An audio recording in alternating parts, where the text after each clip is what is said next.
In Update Aquatic, we have bubble columns added to the game, which are flowing columns of bubbles found in water source blocks. The water source block must either have a magma block beneath it or a soul sand block beneath it to create the bubble column. With world generation changes in Update Aquatic, you'll typically find naturally generating bubble columns around underwater ravines, or perhaps near underwater ruins, wherever we have naturally generating magma blocks. Both the magma block and the soul sand block will create different variants of bubble columns. With the magma block, you'll see a downward spiral vortex. This is going to pull down entities, whereas a soul sand block is just going to create a straight bubble column towards the surface, which will raise up entities.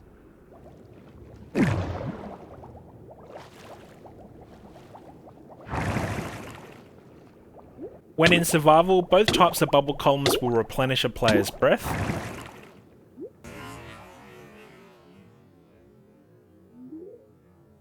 If you remain long enough inside a bubble column, you'll pick up additional speed.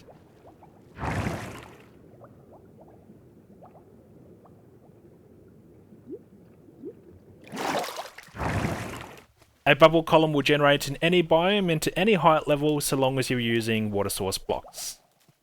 If you happen to come across a bubble column while cruising around in your boat, just be a little careful. It can unsettle the boat and even tip you out if you stay in the bubble column long enough. If you move a soul sand block or a magma block, you can turn a bubble column on or off. So here we've got a soul sand block. I'm just going to retract that with a piston, and you can see the bubble column stops.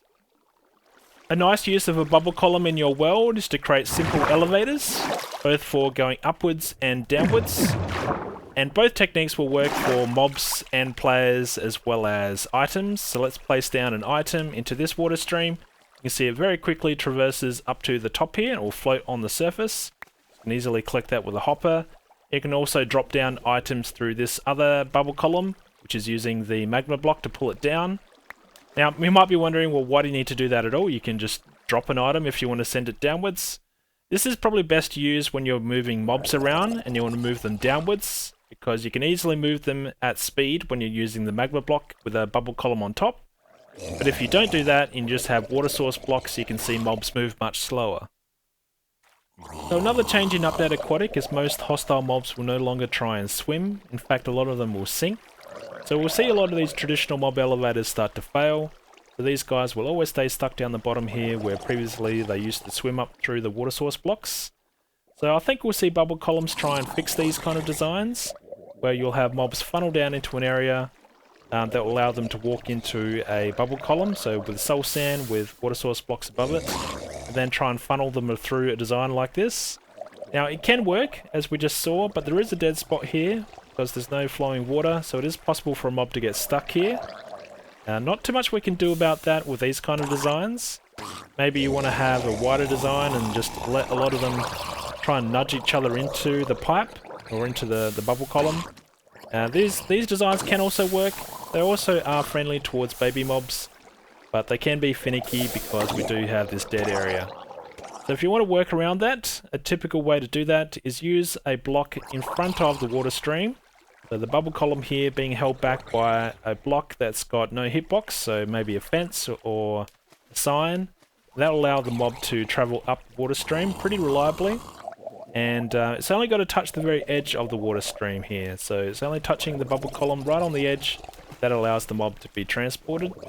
But as you just saw, when these guys are nudging each other, if you've got a lot of mobs going through a design like this, it's also not as efficient because these guys can interfere with each other.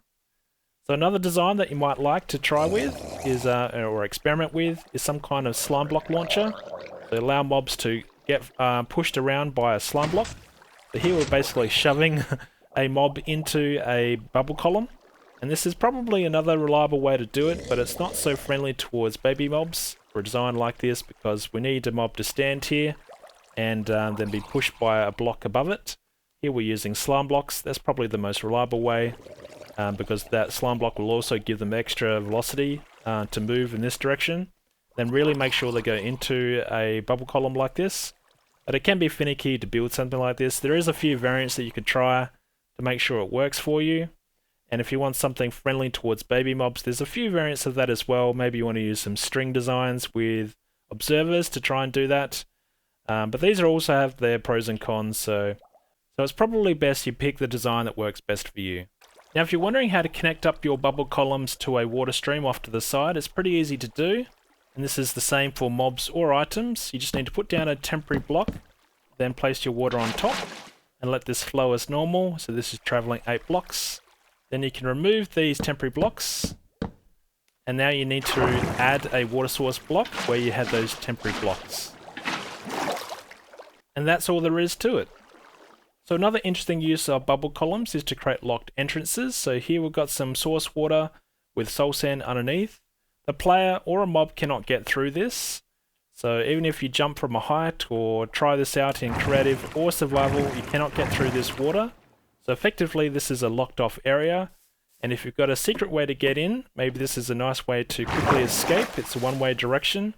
Or what you could do is use a little bit of redstone, use some pistons to pull away the soul sand, and then you've got a normal section of water, and now it can be accessed in both directions. If you're feeling adventurous, you could use a boat with a bubble column to create an interesting vertical transport system. So here we'll paddle on into a bubble column with the soul sand underneath, and then with the power of the bubble column it's going to force the player upwards. You can eventually escape. It can be a bit finicky, but that's an interesting design. And if you wanted to take it a step further, you could also use a minecart. So let's jump on into a minecart and then head on into this bubble column. And with enough placement strategy, you can figure out the projection of how far you have to put this track away from where you enter. So you've got to think your horizontal momentum and your vertical momentum. You can adjust this height to any height that you want. And then you can create an interesting height change like this with a minecart. And if you don't want to do a vertical system, you can do horizontal as well. So here we're going to clear a distance of 4 blocks straight over the top of water with the bubble column underneath. So let's head on over.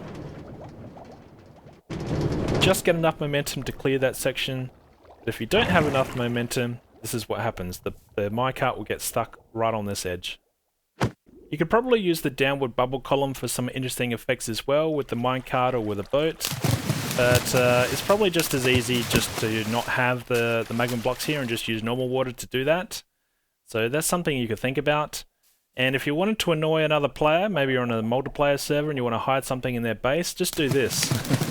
This sound effect will drive you crazy. Just have a boat sitting on top of a soul sand bubble column here. And this boat will just continuously always do that, and it'll always make that sound. So if you want to be evil, give that a go. So hopefully you found this video useful and you can come up with some interesting designs to how you can use some bubble columns. Alright, stay awesome, and I'll see you guys again soon. Cheers.